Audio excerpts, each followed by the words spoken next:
इंदौर के राजेंद्र नगर थाना क्षेत्र में असामाजिक तत्वों से परेशान होकर फ्लैट में रहने वाले कुछ लोगों ने अपने घरों पर मकान बिकाऊ के पोस्टर लगा दिए थे और घटना के बाद में डीसीपी सहित पुलिस के अधिकारियों ने मौके पर जाकर लोगों से बात की थी। बिल्डिंग में दो पक्षों के बीच में विवाद का बात भी सामने आई है। फिलहाल इस पूरे घटनाक्रम को लेकर डीसीपी ने एसआईटी टीम का गठन कर दिया है और इस पूरे मामले में उच्च स्तरीय जांच की जा रही है। इंदौर के राजेंद्र नगर थाना क्षेत्र स्थित ट्रेजर टाउन कॉलोनी में एक मामला सामने आया था, जहां पर एबीसीडी बिल्डिंग मौजूद है, जिसमें तकरीबन 250 से अधिक लोग निवास करते हैं, जिसमें अधिकतर किराएदार हैं। पिछले दिनों रहवासी संघ के जो बिल्डिंग के चुनाव हुए थे, जिसमें दो पक्षों के बीच में विवाद और अभद्रता की बात सामने आई थी। उसके बाद एक पक्ष ने दूसरे पक्ष को बदनाम करने के लिए अपने फ्लैट के बाहर मकान बिकाऊ के पोस्टर लगा दिए थे। जब यह पूरा मामला सामने आया तो पुलिस के वरिष्ठ अधिकारी भी मौके पर पहुंचे और प्रारंभिक तौर पर जिन लोगों ने अपने घरों पर पोस्टर लगाए थे, उनका कहना है कि क्षेत्र में असामाजिक तत्वों के द्वारा महिलाओं के साथ छेड़छाड़ करने के साथ ही नशा तस्करी सक्रिय रूप से की जा रही है। क्षेत्रीय पुलिस इस पूरे मामले में कार्रवाई नहीं कर रही है। वहीं पर पुलिस ने वरिष्ठ अधिकारियों ने जब इस पूरे मामले में जांच पड़ताल करना शुरू करी तो वहीं एक पक्ष यह भी सामने आया कि इस पूरे मामले में आपसी विवाद भी है। वहीं पर जिस व्यक्ति प्रशांत पांडे के द्वारा इस तरह से कानून को बदनाम किया जा रहा है, उसने सोसाइटी में जो पिछले दिनों चुनाव हुए थे उसको लेकर वहां पर दुर्भाग्यपूर्ण इस तरह की हरकत को अंजाम दिया था। साथ ही सोसाइटी में विभिन्न तरह की मूलभूत सुविधाएं भी मौजूद नहीं है, जिसमें पानी और सीसीटीवी कैमरे भी मौजूद लगे हुए थे। साथ ही बिल्डर ने भी कॉलोनी में किसी भी तरह की कोई विकास कार्य नहीं करवाए। इसके बाद इस पूरे मामले में पुलिस ने मोर्चा संभालते हुए बिल्डिंग को नोटिस जारी कर दिया है। बिल्डिंग में सीसीटीवी कैमरे भी लगाए गए हैं। पूरे मामले में उच्च स्तरीय टीम जांच कर रही है। एसआईटी का गठन कर दिया गया है। एसआईटी में एडिशनल डीसीपी के नेतृत्व में राव थाने के प्रभारी सहित अन्य पुलिसकर्मी मौजूद रहेंगे, जो पूरे मामले की उच्च स्तरीय जांच करेंगे। और थाना क्षेत्र में यह बिल्डिंग मौजूद है और थाने में किसी भी पुलिसकर्मी को इस टीम में शामिल नहीं किया गया है।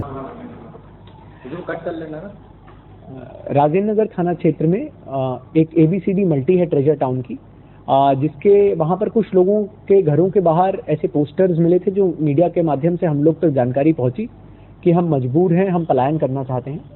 इस संबंध में मैं स्वयं वहां पर मौके पर उपस्थित हुआ था कि ऐसा क्या घटनाक्रम हुआ है कि लोगों को विवश होकर इस तरह के पोस्टर लगाने पड़े हैं।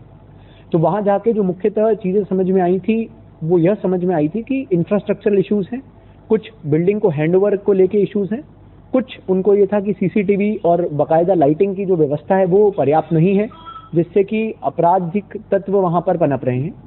इसी के चलते वहां पर जो पूरा बीट सिस्टम था उसको रीऑर्गेनाइज किया गया है। सभी लोगों का, एक एक आदमी का, चाहे वहां छोटा बच्चा हो, बच्चे से लेकर ऊपर तक का कोई बड़ा बुजुर्ग हो, सभी का चरित्र सत्यापन कराया जा रहा है। जिसके ऊपर आपराधिक कृत्य के आपराधिक रिकॉर्ड मिल रहा है उन सभी का बॉन्ड ओवर होगा।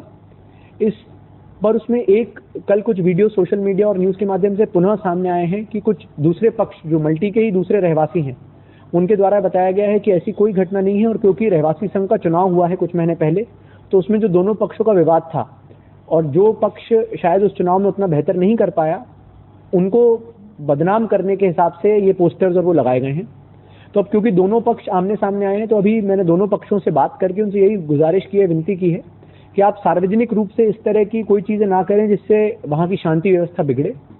इस पूरी चीज को ध्यान में रखते हुए और निष्पक्ष जांच हो इस पूरी सभी पहलुओं पे, उसके लिए एक सीनियर एडिशनल डीसीपी जो है जोन 1 के, उनकी अध्यक्षता में एसआईटी गठित की गई है। जो एसआईटी है उसमें निष्पक्ष जांच हो सके, इसीलिए थाना प्रभारी राव, एसीपी मल्हारगंज और जो कुछ और अधिकारी हैं उनको शामिल किया गया है। और इसमें जानबूझकर हमने थाना राजेंद्र नगर के स्टाफ को नहीं इंक्लूड किया है, जिससे कि पूरे मामले की निष्पक्ष जांच हो सके। यहाँ तक कि एसआईटी को दिशा निर्देश में जो सबसे महत्वपूर्ण बिंदु दिया गया है वो ये दिया गया है कि आप ऐसे सुझाव भी दें कि भविष्य में इस प्रकार की कोई घटना पुनरावृत्ति ना हो उस चीजों के लिए। तो क्या सभी, क्योंकि हर थाना क्षेत्र में कोई ना कोई ऐसी मल्टी वाला क्षेत्र है जहां पर ऐसी समस्याएं होने की संभावना है। सब बदमाशों को लेके जो ताज़ा खबरों के लिए सब्सक्राइब करें JSR टाइम्स और साथ ही नोटिफिकेशन पाने के लिए बेल आइकन को दबाएं।